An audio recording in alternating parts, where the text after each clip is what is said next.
আলী বাবা।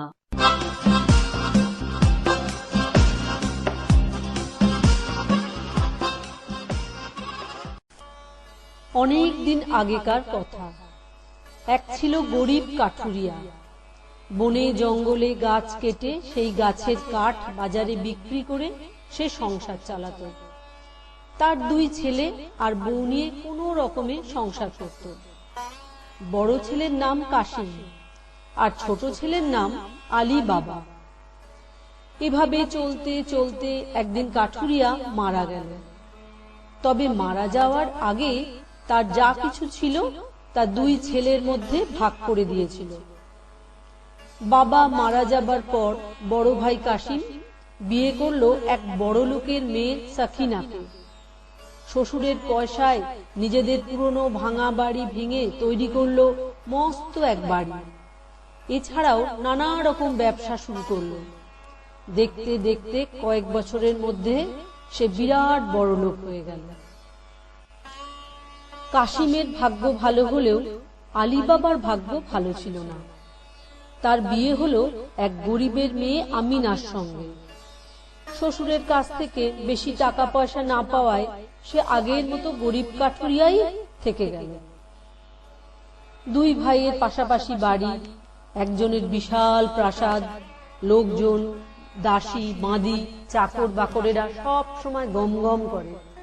আর একজনের কুঁড়ে ঘর, সেখানে নেই কোনো আনন্দ, নেই কোনো হট্টগোল। ভোর হলে আলী বাবা নিজের গাধা নিয়ে বনে চলে যায় কাঠ কাটতে, আর ফেরে সেই কোন গভীর রাতে। এমনি ভাবে দিন চলতে চলতে একদিন ভোরবেলায় প্রতিদিনের মতো আলী বাবা তার গাধাগুলোকে নিয়ে বনে গিয়েছে কাঠ আনতে। গভীর জঙ্গলের ভেতর এ গাছ ও গাছ কাটতে কাটতে দুপুর হয়ে গিয়েছে।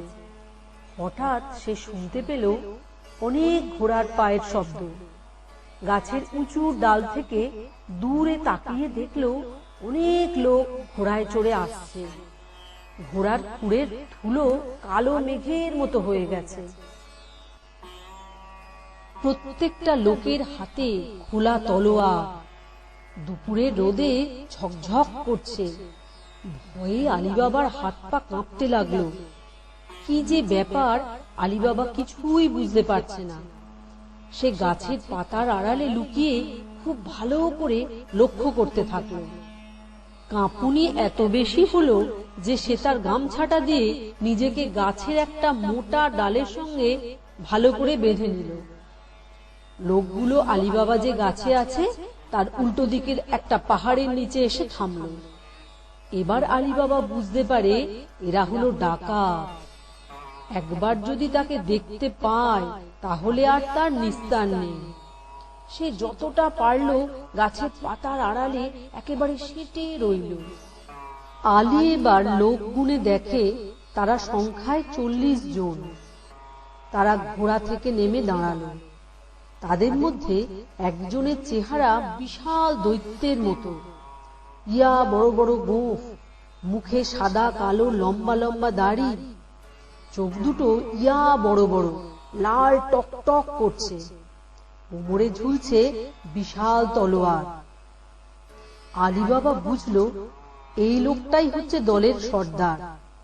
যাই হোক, এবার সেই সর্দার গুহার মুখের কাছে এসে দাঁড়ালো। এদিক ওদিক ভালো করে তাকিয়ে চিৎকার করে বললে, চিচিং ফাঁক। যেমনি বলা অমনি সেই পাহাড়ের নিচের গুহামুখ থেকে বিরাট একটা পাথর পাশে সরে গেল। এমন অদ্ভুত কাণ্ড আলী বাবা জন্মে দেখেনি। সে ভাবল সে জেগে আছে নাকি স্বপ্ন দেখছে। যাই হোক, সে মন দিয়ে সব লক্ষ্য করতে লাগলো। দেখলো সেই গুহামুখ দিয়ে এক এক করে 40 জন লোকে গুহার মধ্যে চলে গেল।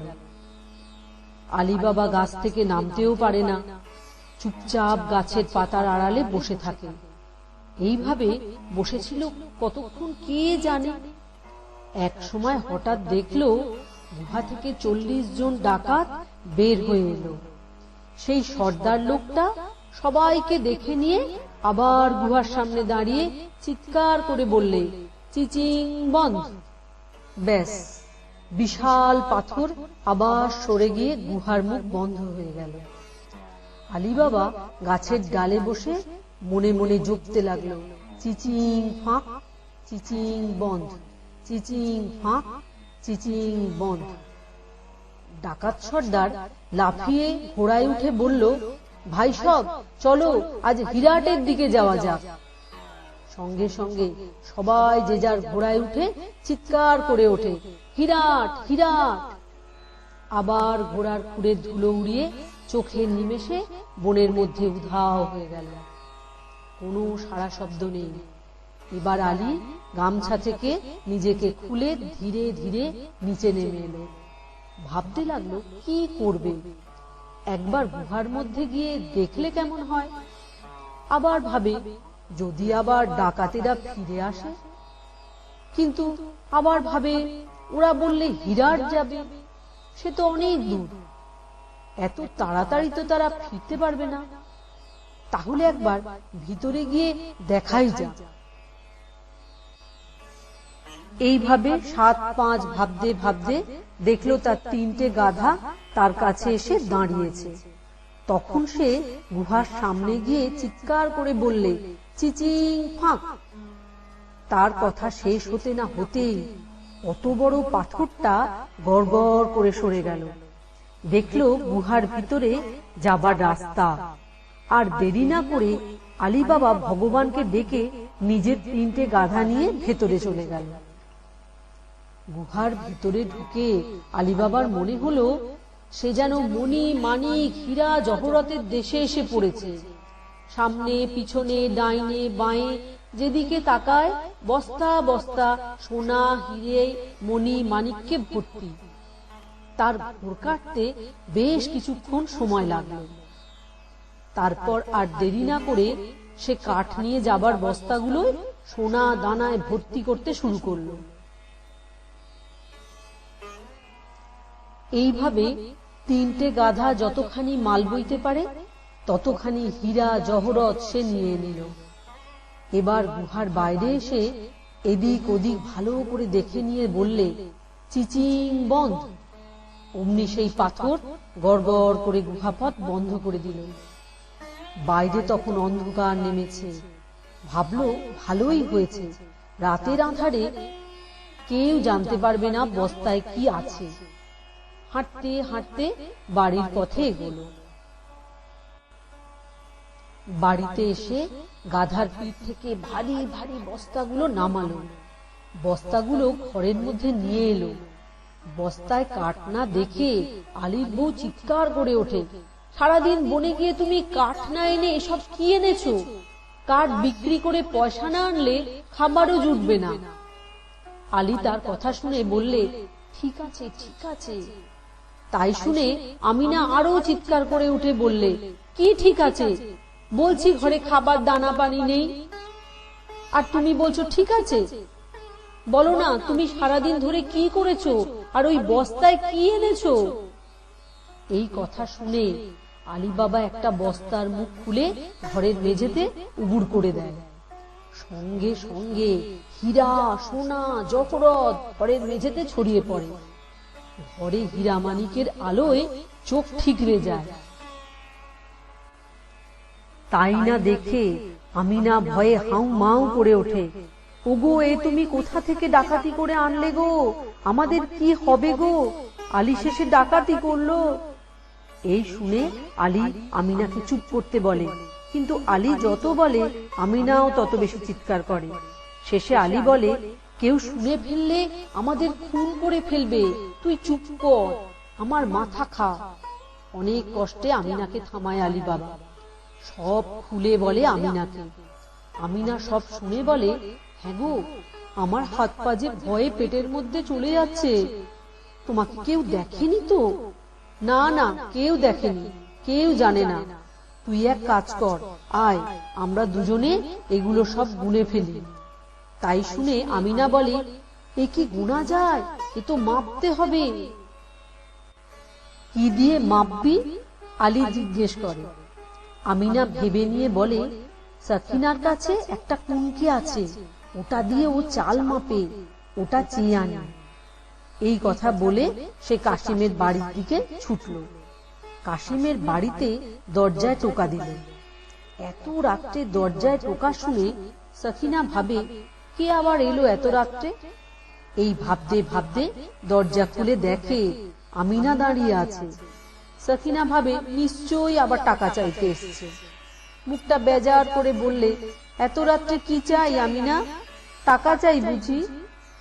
কথাটা শুনে আমিনা হাসল, মনে মনে বলল, আমাদের ঘরে যা আছে তা দিয়ে তোমাকেও কিনতে পারি। কিন্তু সে কথা না বলে সে সখিনাকে বলে, না দিদি, এই দেখো না, তোমাদের আলী 2 বস্তা চাল এনেছে। দোকানি তাকে ঠকিয়েছে কিনা তাই সেটা মাপতে হবে। তোমার কুনকেটা যদি একটু দাও, আমি কালকেই দিয়ে যাব। আমিনার কথা শুনে সখিনা খুবই অবাক হয়, তার সন্দেহ হয় এবং বুঝতে পারে আমিনা সত্যি বলছে না। তাই সে মনে মনে একটা ফন্দি করে, কিন্তু মুখে বলে, সে কি ভাই, তুমি এই সামান্য একটা জিনিস চাইছো আর আমি তা দেব না? তা হয় নাকি?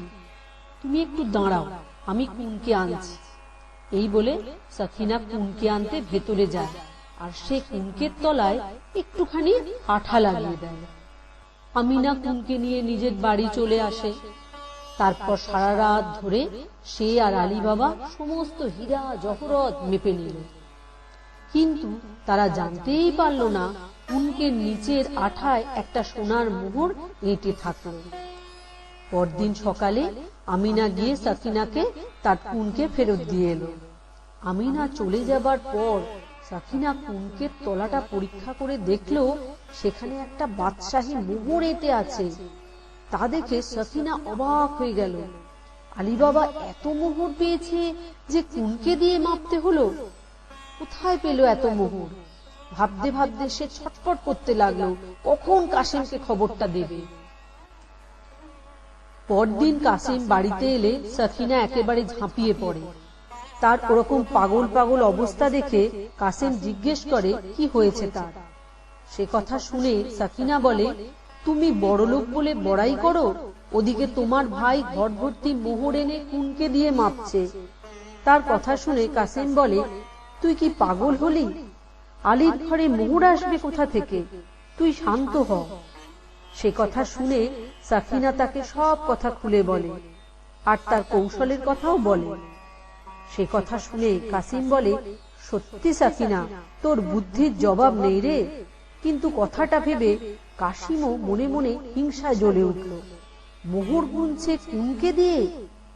সে আর স্থির থাকতে না পেরে চলে আসে আলী বাবার বাড়ি। গলায় মধু ঠেলে আলীর বাড়ির বাইরে থেকে আলীকে বলে, ভাই আলী, বাড়ি আছো নাকি ভাই? তার মুখে ভাই ডাক শুনে আলী বাবা অবাক হয়। কই, কোনোদিন তো কাসিম তাকে এমন সুরে ডাকেনি। যাই হোক, সে মনের ভাব গোপন করে বললে, কে দাদা এসেছো? এসো এসো, বহুদিন পরে তুমি এলে। কাসিম আলীর ঘরে এসে চারিদিক চোখ ঘুরিয়ে ঘুরিয়ে সব দেখতে লাগলো। এ কথা সে কথার পর বললে, একটা কথা বলি ভাই, কেউ না জানুক আমি জানি তোমার ঘরে বাদশাহী মোহর আছে, আর তুমি সেসব কুনকে দিয়ে ওজন করো। কি সত্যি কিনা বলো? আলী বাবা তার কথা শুনে চমকে ওঠে। মনে মনে ভাবে, কাসিম কি করে জানলো এসব কথা? তবে কি আমিনা বাইরে গল্প করেছে? এই সব যখন ভাবছে তখন কাসিম বলে, কি ভাবছো ভাই? ভাবছো আমি জানলাম কি করে? তবে শোনো, আমার চোখকে তুমি ফাঁকি দিতে পারোনি, আর যদি আমাকে সত্যি কথা না বলো তাহলে আমি কোতোয়ালকে ডেকে সব জানাবো। এবার আলী বাবা খুব ভয় পেয়ে যায়, বলে, কেন বলবো না ভাই, তোমাকে সব বলবো। এই বলে আলী বাবা সেদিনের সব বৃত্তান্ত কাসিমকে খুলে বলে। শুনে কাসিমের আর ধৈর্য থাকে না, ভাবতে থাকে কখন সে ওই গুহায় যাবে হিরে জহরত আনতে। বাড়ি ফিরে সখিনাকে সব কথা খুলে বলে। সে কথা শুনে সাকিনাও আনন্দে গড়াগড়ি খায়, আবার কখনো ধেই ধেই করে নাচতে থাকে। পরদিন সকালে কাসেম তার যতগুলো গাধা ছিল আর বাড়িতে যত বস্তা ছিল সব নিয়ে চলল জঙ্গলের দিকে। আলী বাবার নির্দেশ মতো জায়গায় এসে সে দেখতে পেল সেই গুহা। তখন উত্তেজনায় তার কপাল দিয়ে ঘাম ঝরছে দরদর করে, ঘন ঘন শ্বাস প্রশ্বাস পড়ছে। গুহার সামনে দাঁড়িয়ে সে চিৎকার করে, চিচিং ফাঁক। সঙ্গে সঙ্গে গুহা মুখের পাথর সরে যায়। কাসেম আর ধৈর্য ধরতে পারে না, গাধার দল নিয়ে হুড়মুড় করে গুহার মধ্যে ঢুকে পড়ে। উত্তেজনায় গুহার দেওয়ালে মাথা ঠুকে যায় তার। চারিদিকে সোনা, মোহর, হিরে, জহরত আলো ঠিকরে পড়ছে। কি করবে কিছুই ঠিক করতে পারে না। হঠাৎ সে চিৎকার করে ওঠে, সব আমার আমার আমার। ঘোর লেগে যায় তার, উন্মাদের মতো বস্তায় সব ভরতে শুরু করে।